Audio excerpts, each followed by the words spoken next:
Bueno, vamos a resolver el ejercicio y ahorita comentamos algunas cuestiones sobre el flechado del carbono 14. Entonces, vamos a poner aquí unos datos. Vamos a poner toda la información. Se supone que es con carbono 14.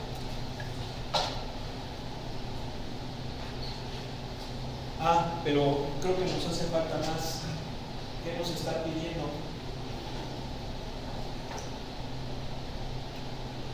Dice, usando esta antigüedad, determinar qué porcentaje de cantidad original del carbono 14 quedaba en el paño, es decir, en la mortaja, en la sábana, en 1988. Bien, ¿qué datos tenemos? Bueno, primero que nada, tenemos la vida media, que son 5.600 años. Esa es la vida media del carbono 14. ¿Sí?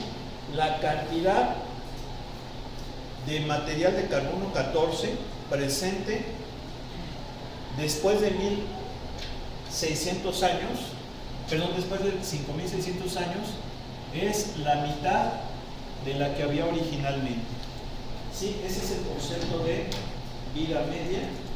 Ese dato está acá. Miren, aquí está. 5.600 años. ¿Sí? Es la vida media del carbono 14. Bien, ese es un dato que nos va a permitir encontrar pues la K. El otro dato sería la cantidad inicial. Bien, voy a apagarle aquí. El otro dato es 660 años, ¿verdad? Sí. 660 años. Muy bien. La cantidad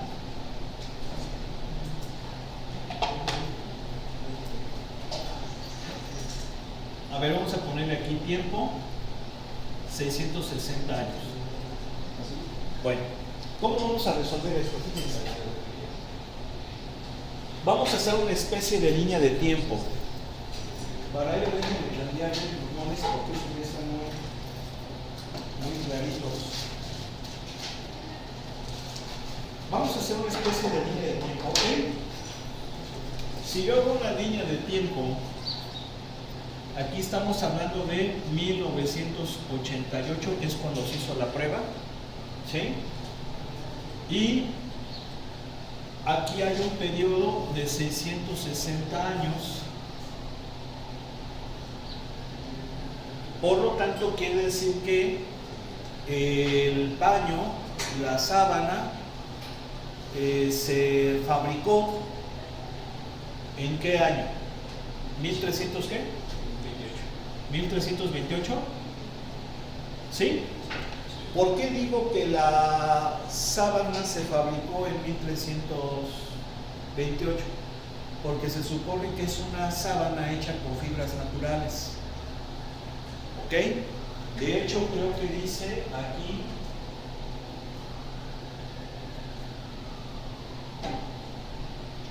no dice de qué materiales.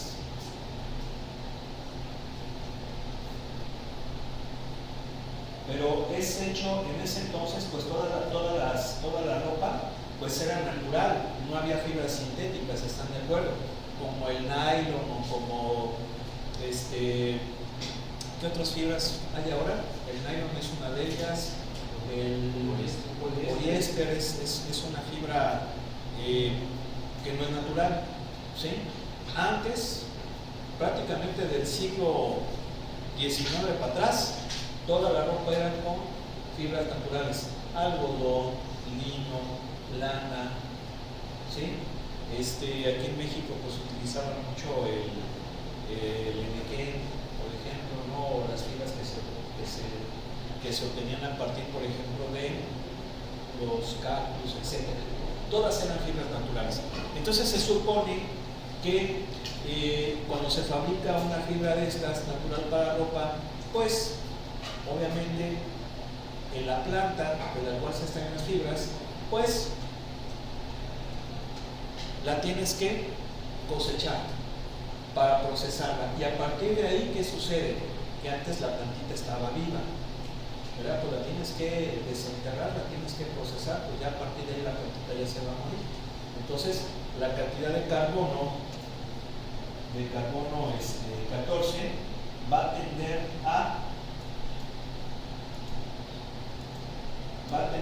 a disminuir. ¿Sí estamos de acuerdo? Disminuir. ¿Ok? ¿Sí se entiende? Sí. Entonces, según el carbono 14, aquí es el tiempo inicial. Y aquí en el tiempo inicial, ¿qué cantidad de carbono 14 tengo? Pues el 100%. ¿Sí están de acuerdo? Bien. Entonces, ya aquí hay otro dato. Voy a plantear la ecuación. Si se acuerdan, la ecuación diferencial era esta. ¿Sí? Al resolverla, llegábamos a esta ecuación, que ya dijimos que pues la idea es que tú la obtengas, pero ya lo hicimos la clase pasada. ¿Sí estamos de acuerdo? ¿Sí? Bien. Entonces, este es un dato muy importante porque me va a permitir encontrarla acá. ¿Cómo le hago? Bien, yo sé que después de 5.600 años, la cantidad de carbono 14 que va a existir en ese organismo, bueno, en esa muestra orgánica, después de 5.600 años va a ser la mitad. ¿Por qué? Pues porque eso es la vida media. La mitad de carbono 14 ya se habrá desintegrado en carbono 12. Bueno, no desintegrado, sino que habrá degradado en carbono normal, carbono 12. ¿Sí se entiende, no? ¿Sí? Entonces, con ese dato, ¿qué ponemos? Pues sería la cantidad en 1.600 años es la mitad de la cantidad original. Y esto va a ser igual a la cantidad original por E a la K por 5.600. ¿Vamos bien? ¿Qué pasa si se fijan la cantidad inicial? Pues prácticamente la descartamos por cancelación y de aquí podemos sacar la K. Y la K va a ser ¿qué cosa? Va a ser logaritmo natural de 1/2 sobre 5.600, ¿no? ¿Sí estamos? ¿No oigo? A ver, entonces sáquenme acá, por favor.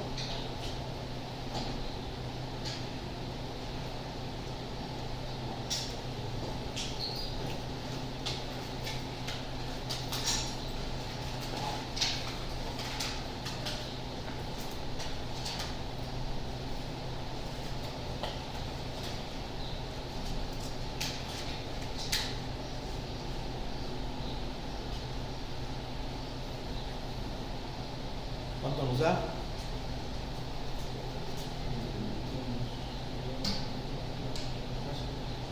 Me da negativo menos 1.23 por 10 a la menos 4. Ponle Shift ENG para que la pongan puros decimales, por favor.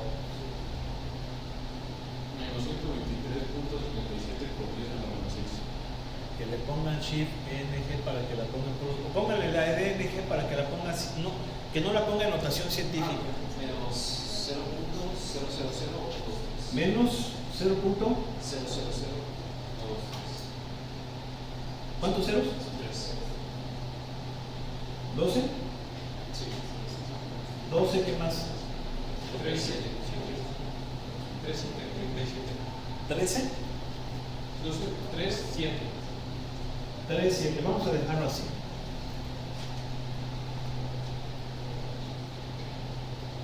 Bueno, ¿qué significa? Que la cantidad de carbono 14 después de cierto tiempo va a ser igual a ¿quién? A la cantidad inicial de carbono 14 por E a la menos 0.0000123 T. Ya encontramos acá. ¿Se entiende? Bien. pero ahora nos pide encontrar la cantidad de carbono 14 presente en 1988. ¿Sí se entiende? ¿Sí?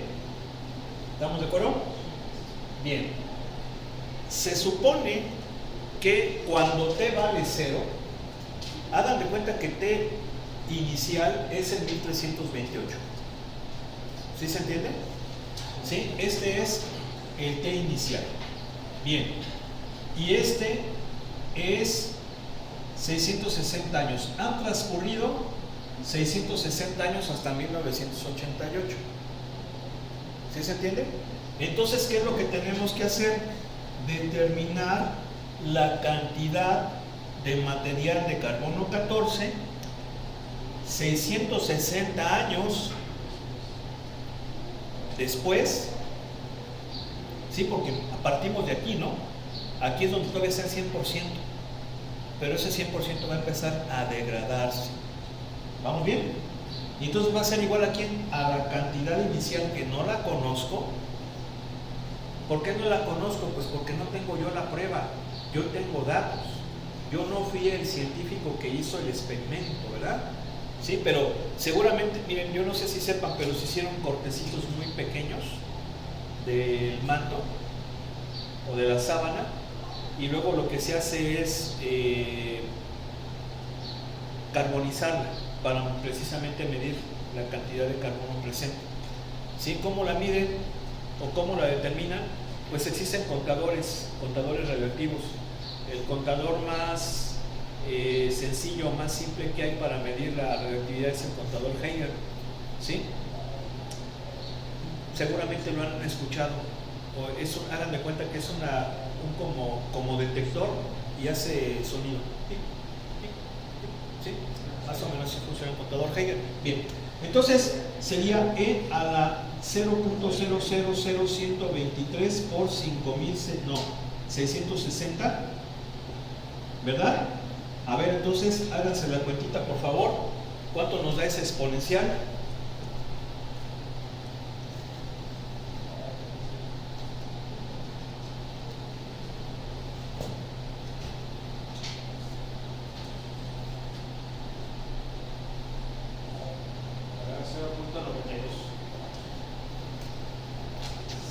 .92 20 a subíndice 0. ¿Sí?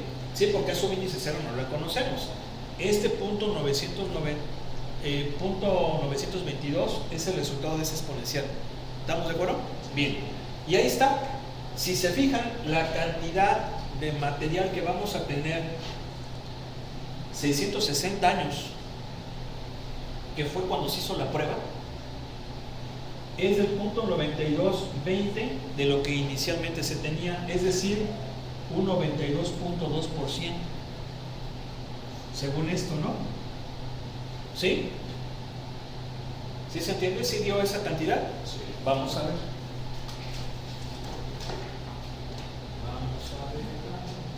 ¿Qué número era? 2. El 2 de... ¿Cuál, perdón? ¿3-1? Sí.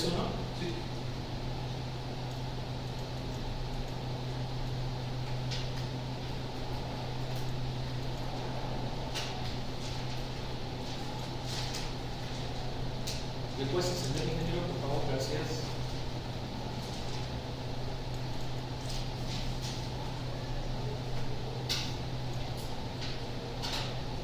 ¿Número que te lo ve? 2.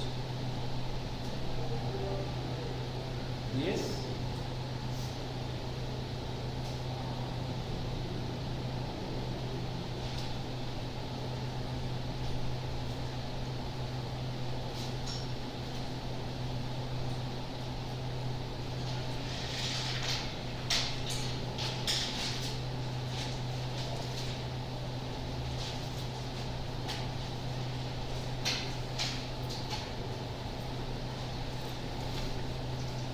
Es el 12, ¿cuál 10?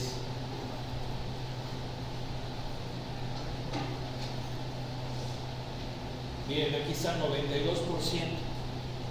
¿Sí lo alcanzan a ver? Sí. ¿Sí? Más grande. Había un 92% de la cantidad original de carbono 14 presente en el manto. Bueno, aquí le pone cloth, que es vestido, en 1988. ¿Sí se entiende o no? ¿Sí? Bien, si se fijan aquí no nos interesa la cantidad inicial que había. Ahora, pues esto vendría en un momento dado pues a derrumbar el hecho de que esa sábana, ese manto cubrió el cuerpo de Jesús en la crucifixión, porque pues esto fue en el año 33, ¿están de acuerdo? ¿Sí? Entonces, por lo menos la fechada con carbono 14 debió de haber dado una fecha de 1988, 1900, 2000, si están de acuerdo, ¿no? Entonces 660, pues prácticamente viene bueno, daría como resultado que esa sábana pues es de la Edad Media, no de la Edad Antigua, no del año 33. ¿Sí? Bueno, ¿qué pasa aquí? Porque incluso lo comenta la lectura, esto es un dato que muchos científicos discrepan. ¿Y por qué lo discrepan? Bueno, lo que pasa es que ellos dicen, o uno de los argumentos en contra de la contundencia de este resultado es que el manto o la sábana ha sufrido contaminación a lo largo de toda la historia. Siempre ha estado en iglesias, en todas las iglesias siempre se prenden veladoras, y todo ese humo ha contaminado el manto, la vestimenta, y por eso es que hay mayor cantidad de carbono normal impregnado en el manto de lo que es, y eso obviamente pues va a dar resultados totalmente erróneos. ¿Sí? Ese es uno de los argumentos. Otro, ¿qué argumentos a favor que todavía establecen que esto sí es de la Edad Antigua? Bueno, ese es uno. Otro es que se han hecho estudios microscópicos del manto y aparecen muchísimos microorganismos, por ejemplo semillas de plantas que solamente existen en pues esa zona de Medio Oriente. O sea, el manto estuvo en Europa, el manto está en Europa, de hecho está en el Vaticano, pero a partir del siglo de la Edad Media, que es cuando se empieza a dar a conocer, aparece en Francia, luego los reyes de Francia lo donan pues al Papa, ¿sí? Pero prácticamente la primera vez que aparece el manto sagrado, bueno, ese manto, aquí es que el manto sagrado, es Francia, ¿sí? En esas épocas. Incluso se comenta que los templarios lo llevaron, todas esas cuestiones, ¿no?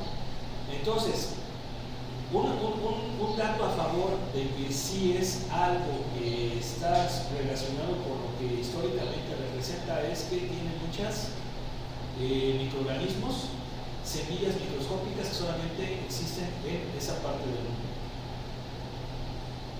Y luego vienen cosas más canijas. Yo no sé si ustedes se dieron cuenta, pero ¿qué habrá sido? Esto fue hace como unos 8 años, más o menos, 8 años, 9 años, que hubo una exposición de la Sábana Santa y que estuvo en varias partes del mundo, y aquí vino a Querétaro, y curiosamente lo pusieron aquí en el, ¿cómo se llama? En el Club de Leones, que ahora ya no es Club de Leones, ya es otra cosa, estaba. Entonces me llevé a sus compañeros, fuimos, y hay muchas pruebas contundentes. Una de ellas es, por ejemplo, que se hace un análisis tridimensional del manto que está ensangrentado.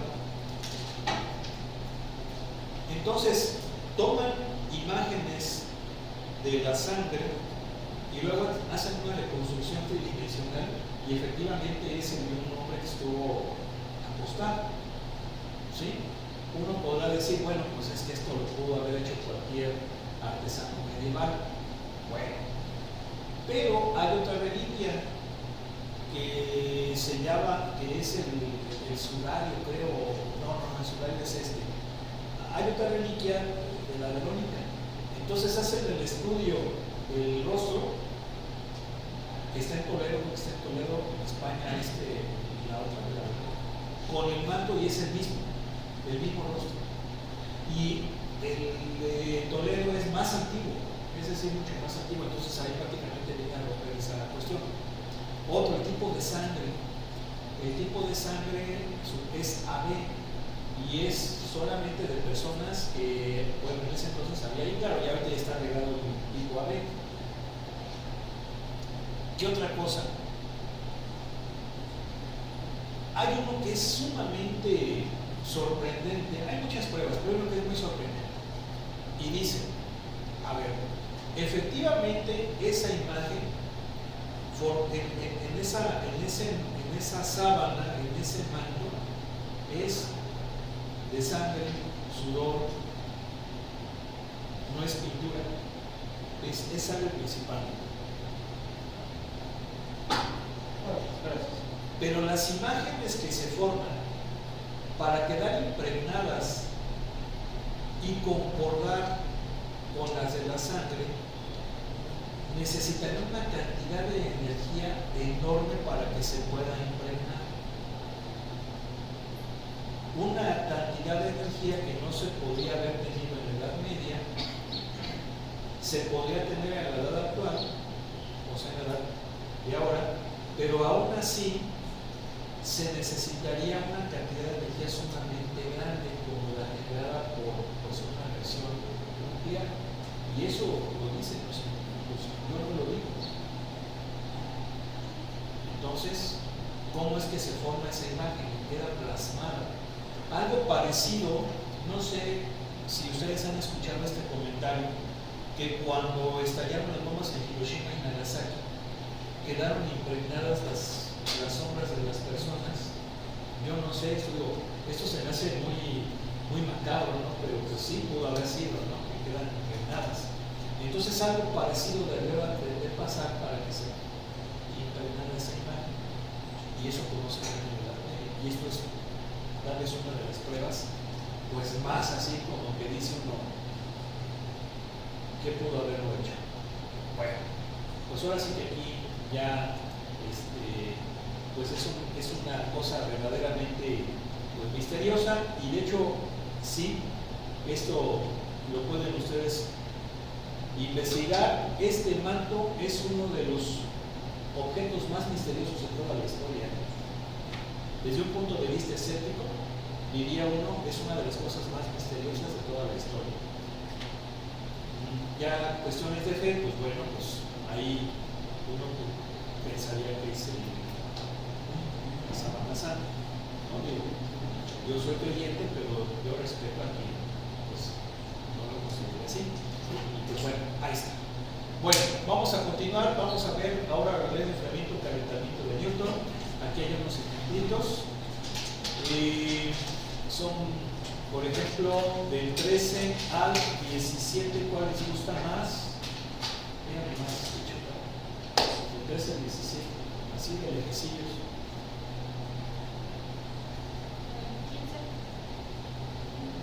15.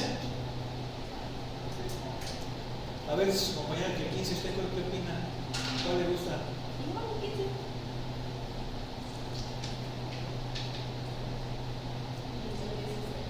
16, allá.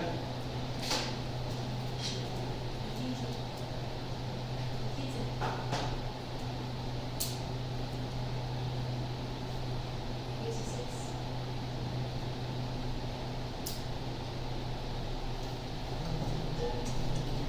Se me estaba olvidando. Pues porque me vayan a anotar aquí. Pues, ese lo dije.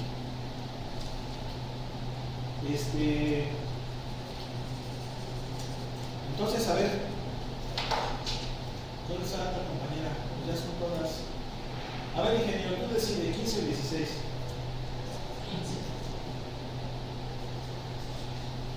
Yo quería 16 porque está más largo. Pero pues bueno, ni modo, ya se anularon. Sale, ingeniero. Vamos a hacer el 15.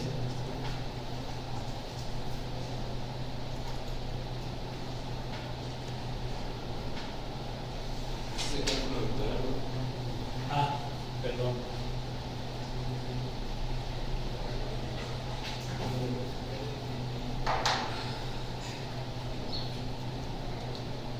¿Quién es Humberto Rodríguez? Yo. No veniste ayer. ¿Quién firmó por ti? No soy ahí. Yo pasé lista y no estabas. ¿Quién fue ese? ¿Quién es Sánchez Herrero? ¿Veniste ayer? ¿Se fueron luego, verdad? No. Es que los conté, o se fueron antes. Bueno, ok. Entonces dice, una pequeña barra de metal cuya temperatura inicial era de 20 grados centígrados se deja caer en un gran tanque de agua hirviendo. ¿Cuánto tiempo tardará la barra en alcanzar los 90 grados centígrados si se sabe que su temperatura aumentó 2 grados en un segundo? ¿En cuánto tiempo tardará en alcanzar los 98? Bien. Entonces, para este problemita vamos a aplicar la ley de enfriamiento-calentamiento de Newton. ¿Por qué? Porque el fenómeno termodinámico o de transferencia de calor que se está analizando en este ejercicio es basado en convección. ¿Qué es convección? Es la transmisión de calor mediante un fluido, que puede ser aire, puede ser agua, un líquido o un gas. ¿Sí? Bajo esas circunstancias, la transferencia de calor es por convección. Fluido, gas o líquido. Cuando es con un sólido, ya es por conducción. Y en esas circunstancias, la ley es la de Fourier. ¿Estamos de acuerdo? Sí. Bien, vamos entonces a aplicar la ley de enfriamiento-calentamiento de Newton. ¿Qué nos dice esta ley? Que la variación de la temperatura con respecto del tiempo es directamente proporcional a la diferencia de temperatura del objeto con el medio que le rodea. Aquí está la ley de enfriamiento-calentamiento de Newton, ¿vale? ¿Sí? Bien. Vamos a resolver esa ecuación diferencial. Si se fijan, es una ecuación diferencial lineal que podemos resolver por variables separables. Claro que también la podemos resolver tomándola como si fuera lineal, pero es más rápido si la analizamos por variables separables. Tn es la temperatura del medio, ese valor es constante, no hay ninguna bronca. Mi variable dependiente es la temperatura y la independiente es el tiempo. Entonces hacemos el pasaje de términos, bueno, de factores. Me va a quedar así, para luego integrar ambos miembros. Aquí me va a quedar entonces logaritmo natural de t menos tm igual a k por t más c. Ahí van incluidas esas dos constantes. Luego pues aplicamos la exponencial para quitar ese logaritmo natural y me va a quedar así, e a la kt más c. Y bueno, sabemos que esto lo podemos poner así, ¿verdad? ¿Sí o no? Y finalmente t es igual a por e a la kt más tm, ¿verdad? ¿Sí o no?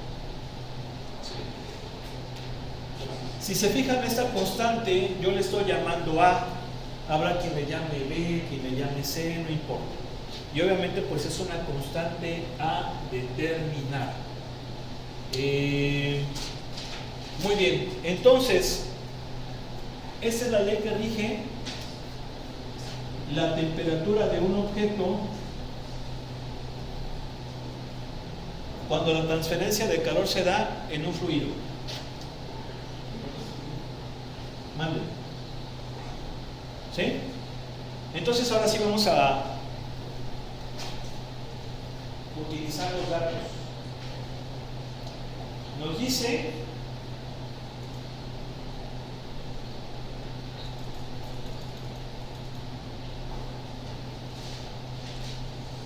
que la temperatura inicial de la barra es de ¿cuánto? 20 grados centígrados. Muy bien. Se deja caer en agua hirviendo. Ese es el medio en el cual se va a colocar esa barra, el objeto. ¿Sale? Si está hirviendo el agua y si suponemos que las condiciones de presión y altitud son las normales, pensaríamos que es 100 grados centígrados. ¿Estamos de acuerdo? ¿Sí? ¿Sí o no? Sí. Recuerden que este dato es importante. El agua hierve en condiciones normales a 100 grados centígrados, pero recuerden que esa temperatura depende de la presión atmosférica y depende de la altitud. ¿Sí o no? No es lo mismo, el agua hierve a diferentes temperaturas, por ejemplo, en el Himalaya o en la playa. ¿Por qué? Pues porque la altitud, ¿verdad? Y obviamente, pues en base a la altitud pues vamos a tener también diferentes presiones atmosféricas. Pues va a haber una variación de grados, pero en promedio 100 grados, ¿no?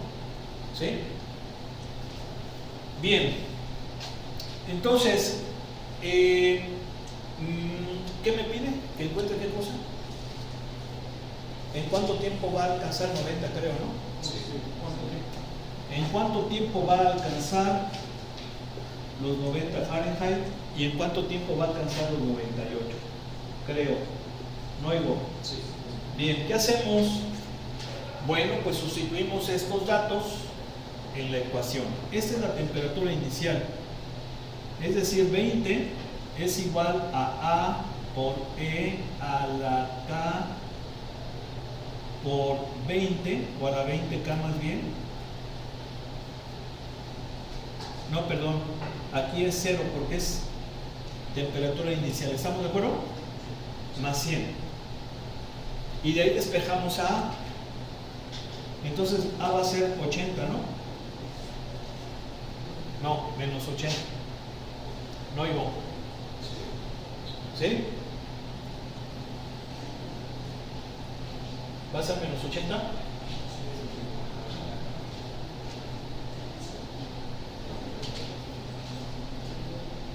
¿Oigo? Bien. Entonces, ya encontramos a A. Ahora nos hace falta la K.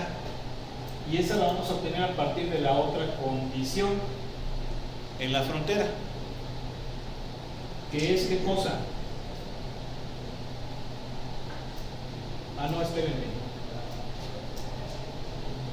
Dice que inicialmente tiene esta. En el texto de Checa aumentaba a 2 grados por segundo. Ah, no pusimos ese dato. Muy amable, ingeniero. ¿Cómo es? No me dijo que eran 2 grados por segundo. Ah, ok.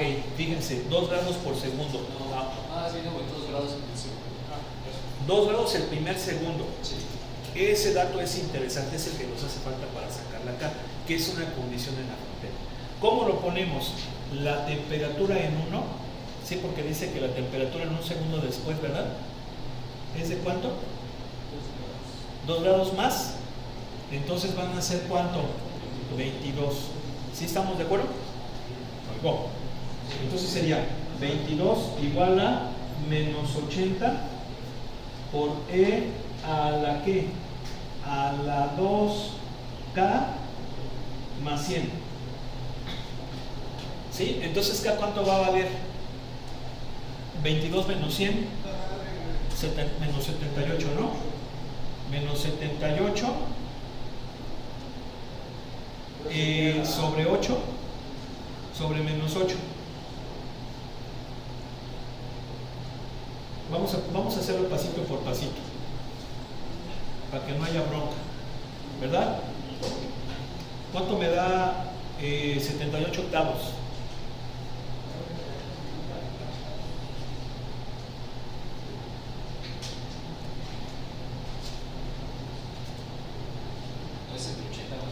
¿Cuánto? ¿No es 78 entre 80?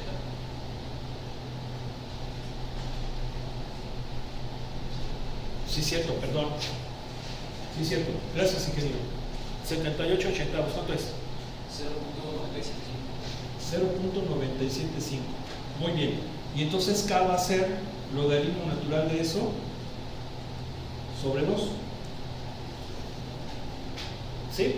¿Cuánto me da? Aproximadamente. Aquí ya empiezan las aproximaciones, ¿eh?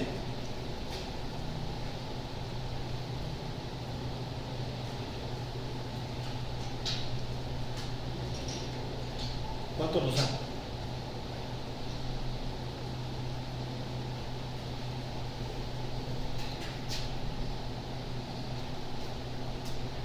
Da menos 0.012. Menos 0.012. 12.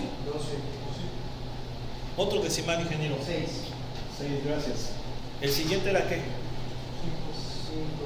5. ¿5? Vamos a dejarle así. Muy bien.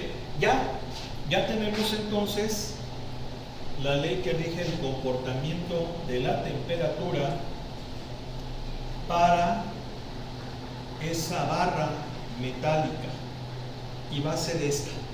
Y ya con esa ley matemática podemos encontrar la temperatura en cualquier momento, en cualquier instante. ¿Sí estamos? Muy bien. Entonces, la temperatura, ¿en cuánto tiempo alcanza 90 grados? Esa es la pregunta.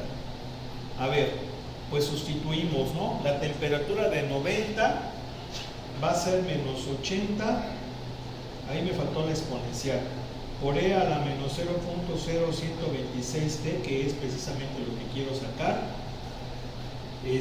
más 100. Bueno, pues hacemos el despejito. Me va a quedar 90 menos 100, menos 10. Luego, entre menos 80, luego le sacamos logaritmo natural y lo dividimos entre menos 0.126. ¿Sí estamos de acuerdo? ¿Sas? ¿Sí? A ver, entonces, ¿cuánto nos da?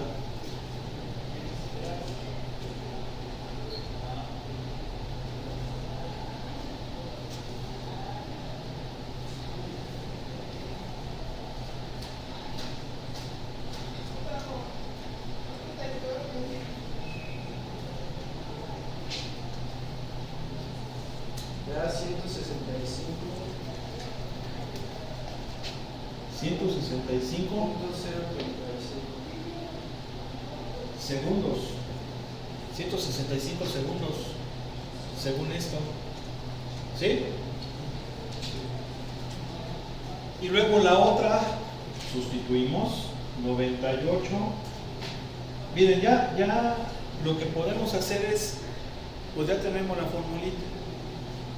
El tiempo es logaritmo natural de ¿cuánto? 98 menos 100, que es menos 2, ¿verdad? Sobre menos 80. Y eso lo dividimos entre menos 0.0126. ¿Sí? Entonces, ¿cuánto nos da? 292.76. 292 Ajá. segundos. A ver. No. Hay algo que está mal. A ver, la primera.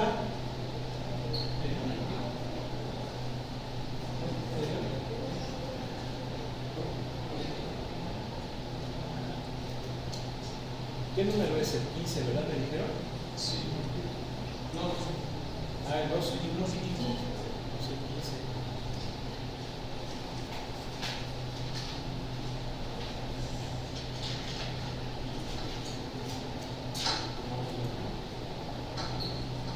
Ah, sí, es el 15.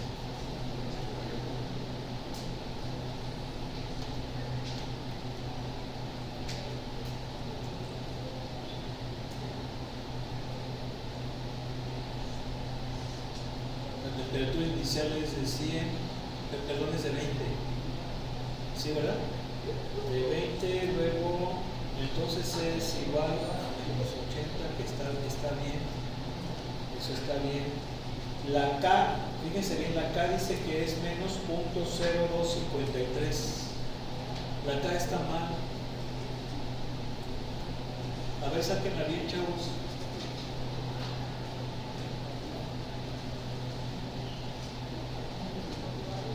Ya sé que es el error. Ya sé que está el error. El error está en que aumenta a 22 en un segundo, ¿no? En 1. ¿Y yo cuánto le puse de tiempo? ¿Cuánto le puse de tiempo? Le puse 2. Entonces aquí es 1. A ver, pero no me dice nada, chavos, ¿se fijan? Al cabo. Aquí es 1. Sí, ¿Por qué es 0 menos 0.025. 0.25. Ahí está. Entonces así va a ser la ley matemática. Sustituimos. Aquí va a ser así. A ver cuánto nos da aproximadamente, por favor. Debe de dar 80 y algo.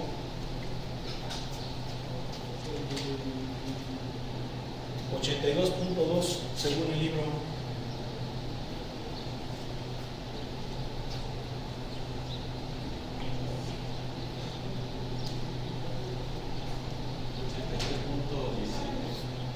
Por los decimales, 83.17.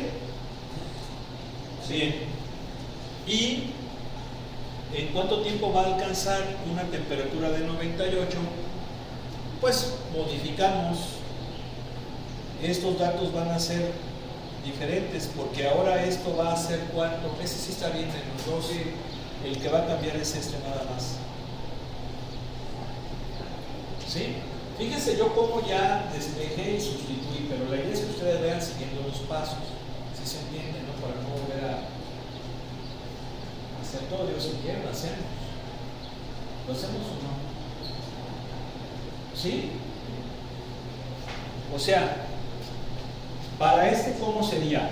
98 igual a menos 80 a la menos 0.025t más 100. ¿Queda claro? ¿Sí o no? Sí. Y aquí voy a despejar el tiempo. Va a ser 98 menos 100 menos 2. Luego, el menos 80 dividiendo. Tenemos que aplicar logaritmo para quitar este compa y luego este pasa dividiendo. ¿Sí? ¿Sí están de acuerdo? ¿Sí me entendieron que de ahí sale o no? Sí. ¿Sí se entiende que de ahí sale el despeje? Nomás que lo hice en un solo paso, pero es que ustedes son bien abusados, ¿no? ¿No oigo? Sí. Entonces, ¿cuánto da? 147.55. 147.57 segundos. ¿Sí? ¿Sí o no? 147.55. Bueno. ¿Sí? Bien, ahora, una cosa muy importante.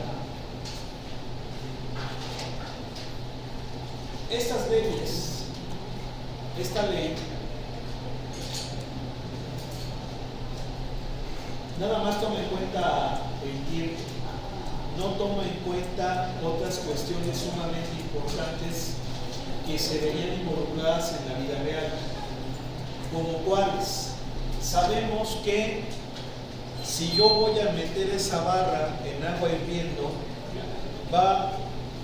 eso va a ser un nuevo sistema termodinámico, donde va a haber transferencia de calor por convección, por eso es que se aplica esta ley. Lo que va a pasar efectivamente es que la barra va a absorber calor, se va a calentar, pero el agua se va a enfriar, va a disminuir su temperatura. ¿Sí? Es decir, la barra gana calor, pero el agua pierde calor, cede calor. Y sabemos por la ley de la conservación de la energía que la energía no se crea ni se destruye. Y si estamos analizando esto desde un punto de vista muy estricto, diríamos, es que entonces la energía calorífica no cambia. No, sí cambia. Sí cambia. De hecho, la temperatura del sistema va a ser abajo de los 100 grados. ¿Sí? Esto sería un caso ideal, suponiendo que el agua hirviendo pues es un contenedor tan enorme, tan grande, donde prácticamente la masa de la barra pues es despreciable en comparación a la masa de agua hirviendo. Pero aún así debería de haber una variación de décimas de grado. ¿Sí? ¿Por qué? Pues porque no es de todo de esta forma. ¿Sí se entiende? Ahora, si nosotros analizamos esta ley que acabamos de obtener, fíjense cómo incluso esto va de acuerdo con lo que yo les he comentado. Este término, si ustedes recuerdan las clases que tuvimos la unidad pasada, es el término transitorio. ¿Por qué? Porque después de mucho tiempo va a tender a cero. ¿Por qué es transitorio? Porque es una exponencial negativa. Y sabemos que las exponenciales negativas, conforme aumenta la variable, tienden a cero. Entonces, después de un chingo de tiempo, la temperatura de la barra es de 100. ¿Sí están de acuerdo? Porque este compa va a tender a cero. Y eso no es la realidad. ¿Sí? A menos de que estés aplicándole calor a la pinche alberca o a la olla. ¿Sí? Entonces, se supone que no es así porque es sistema de agua con una barra. Entonces, se fijan, esto es, pues, un caso aproximado, donde efectivamente, pues sí nos da resultados aproximados, pero en la vida real pues tenemos otras cuestiones. ¿Sí? ¿Qué pasa? Buenas tardes. Fue un placer haber estado con ustedes.